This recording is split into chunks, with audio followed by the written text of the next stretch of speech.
안녕하십니까. 3월 14일 목요일 모닝 브리핑입니다. 오늘은 선물옵션 동시 만길입니다. 먼저 준비한 내용 간략하게 오늘 정리를 좀 해보도록 하겠습니다. 자, 미국 증시는 혼조세가 계속 좀 이어지고 있습니다. 이 다음 주 FOMC 회의를 앞두고 경계감이 좀 작용하고 있고, 일단 전일 소비자 물가 지수 발표 이후 이제 이 소매 판매 데이터를 좀 주시해야 된다. 이런 내용이 좀 많이 나오고 있죠. 하루 만에 좀 급반등했던 대형 기술주, 특히 엔비디아가 오늘은 어제 7% 넘게 급등했다가 오늘은 마이너스 1.1%대로 약세를 보였습니다. 당연히 이 반도체 주도 동반 약세를 보였고, 비트코인은 7만 3천 달러를 넘어서게 됐습니다. 코스피 200 야간 선물 지수는 약밥으로 끝났죠. 마이너스 0.85포인트로 하락 마감했고, 이 부분은 파이낸스야후.com 한번 보도록 하겠습니다. 일단 맨 윗단에 비트코인 7만 3천 달러에 넘어선 거 직접 확인할 수 있죠. 자, 엔비디아 급등락이 좀 잦은 변동성이 나오고 있습니다. 그래도 아랫골이 달려준 음봉 기세는 여전히 좀 강한 모습이다, 이렇게 볼 수 있겠죠. 암홀딩스 상승했고요.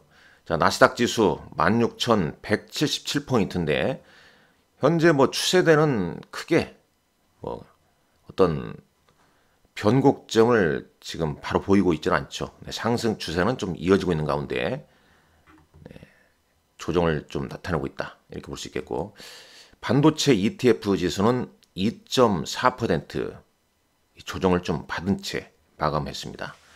10년물 국채금리는 4.19%로 전일과 크게 변동이 좀 없는 가운데 마감했고요. S&P 500 매물 볼까요? S&P 500 매물 보자면 먼저 지수 동향 S&P 500 매물 보시죠.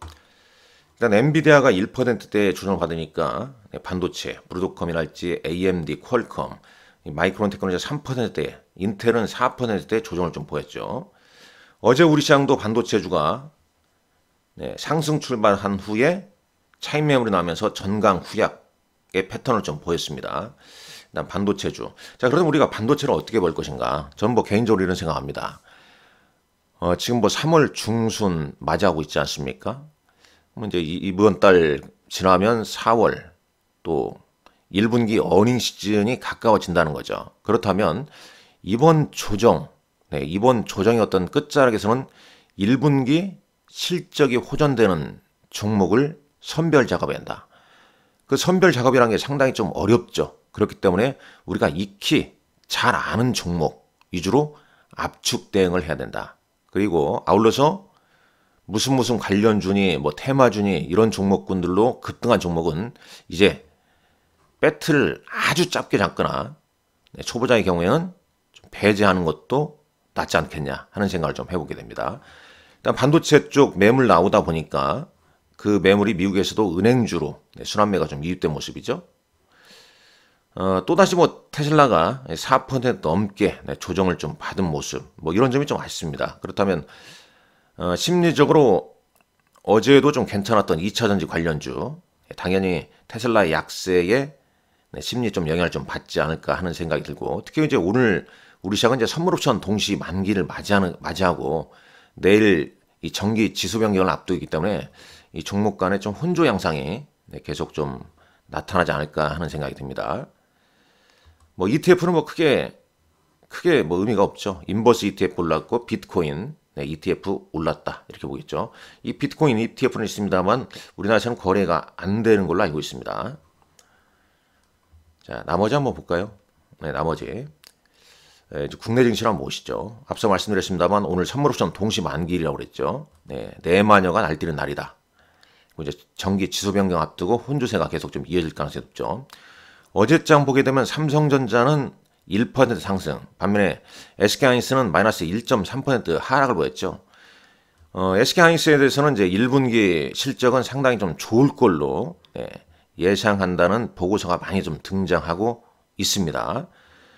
이런 쪽 이제 매기가 조정을 받으니까 이 매기가 어디로 갔습니까? 금융주로 갔죠. 네, 금융지주사, 특히 은행주, 보험주, 증권주로 네, 순환매가 좀 유입되는 네, 그런 흐름을 보였습니다. 물론 이제 얼마나 연속성이 있을지는 항상 퀘스천 마크를 좀 달아야겠죠. 어제 KB금융, 제주은행 등이 급등을 했고요. 제주은행은 특히 이제 급등을 했고, 이게 오르니까 이제 은행주 ETF. 그러니까 여기서 중요한 건 어떤 금융주주나 이런 걸 공략 못할 때는 ETF를 공략하는 것도 낫습니다. 네. 네, 보험주도 동반 상승했고요. 그다음에 키움증권의 기업가치 재고 방안 발표로 인해서 네, 키움증권이 상승했고, 아울러서 이제 한국투자증권이랄지 미래에셋증권도 네, 동반 상승하는 네, 모습을 좀 보여주었다라고 볼 수 있겠습니다. 어제 보면은 이제 바이오 종목들도 물론 이제 알테오젠 같은 경우는 상승 마감했습니다. 그러나 이 HLB 홈페이지에 회사 측에서는 이제 일고의 여하튼간에 강력한 누머에 좀 대응하겠다. 그러니까 누머에 의해서 장중 급락한 후에 HLB가 상당 부분 회복을 했었죠. 그 이유는 이제 다시 낙폭이 클 때 저가 매수가 유입되고 회사 측에서 강력한 누머에 대응하겠다는 공지 내용 이런 부분이 이제 투심을 좀 이끌었다. 근데 중요한 건 그런 것 같습니다. 지금 물론 어떤 신약 개발 이런 부분에 대해서도 저도 강력하게 좀 지지를 보내고 싶습니다. 근데 주식 측면에서는 또 많이 오르게 되면 변동성이 항시 좀 나타날 수 있다는 점도 잘 좀 감안하시라는 말씀 드리겠습니다. 뭐 저점 바닥권에서 사신 분들이야 크게 일시적으로 흔들린다고 해서 크게 문제가 되겠습니까만 많이 올랐을 때 뒤늦게 좀 대응한 분 입장에서는 그런 변동성에 노출될 수 있다는 점도 좀 주의를 좀 해야 된다. 뭐 테마주는 어제 대부분 좀 주춤한 가운데 뭐 AI 소프트웨어 관련주 일부 순환매가 유입됐습니다. 연속성은 있겠냐 하는 생각이 좀 드네요. 별로 하루 워낙 변동성이 크기 때문에 그 연속성에 대해서는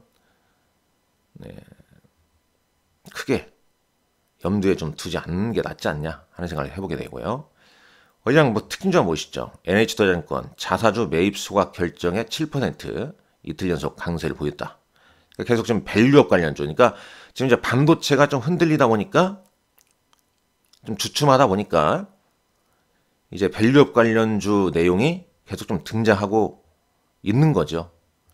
KB금융, ELS 배상안 공개 이후에 긍정적인 자본정책 기대에 강세를 보였다. 뭐 다 그런 내용이지 않습니까?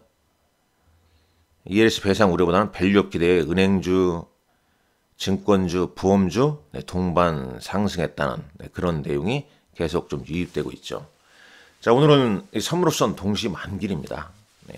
마녀가 어디로 날뛸지 모른다는 얘기죠. 그럴 때는 뭐 서두르지 않는 게 낫는 전략이 되겠고요. 엔젤 로보틱스라는 종목이 이틀에 걸쳐서 공모 청약, 사우디 국방부 차관의 방한. 오늘 밤이죠. 스페이스X의 스타쉽 세 번째 발사 시도가 있고 미국 생산자 물가 지수 그리고 오늘 밤에 또 소매 판매 지수, 소매 판매 데이터도 좀 중시 여길 수 있는 것 같습니다. 이런 일정이 있고요. 3월 15일에는 또 이런 일정이 좀 있다는 점. 내일은 이제 주주총회가 좀 많이 열린다는 점, 이런 점을 좀 감안하시고 오늘도 성공 투자 기원하겠습니다. 감사합니다.